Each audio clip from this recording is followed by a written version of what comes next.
Hello, my name is Ruth Carter, and I'm a licensed attorney in Arizona. And this is your question of the day. So, somebody asked me, I am looking to hire a band for a private event, and I'm not sure what to include in the contract. I want to make it fair on both sides. What would be a good approach to this kind of contract? All right, good question, and good for you for wanting to make it fair on both sides.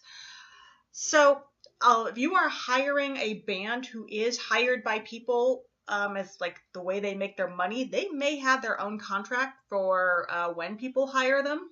But if you want to create your own, this is the approach I take when I'm drafting a contract for the first time. I try to understand the totality of the relationship between the people.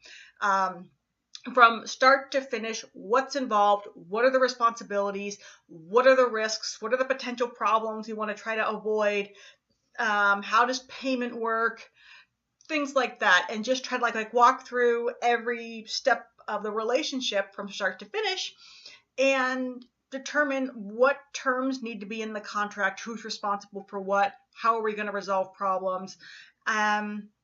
And that's where I start. And then of course with contract, there's certain boilerplate verbiage I put in almost every contract I create, which is why I tell people don't write your own contracts. Don't just look for templates online. It's a good place to look. It's a good place to start. But if you want a solid contract, especially if you're looking for a template that you can use over and over again, I strongly recommend that you have a lawyer who is versed in that area of law and licensed in your state draft it for you, or at least review what you've created. So that's the way I would approach this type of contract. I hope this gives you a jumping off point. You may also want to contact bands to see if any of them have contracts. They may be willing to share with you, maybe not. That's up to them. But that if you were going to look for samples, I would go to the source. So that's, I think, all I have on this topic for now. I put out new content every week, so please subscribe to the channel. If you have a question you want me to answer in an upcoming video, shoot it to me as an email or leave it as a comment below. And remember that watching this video does not create an attorney-client relationship with any viewer.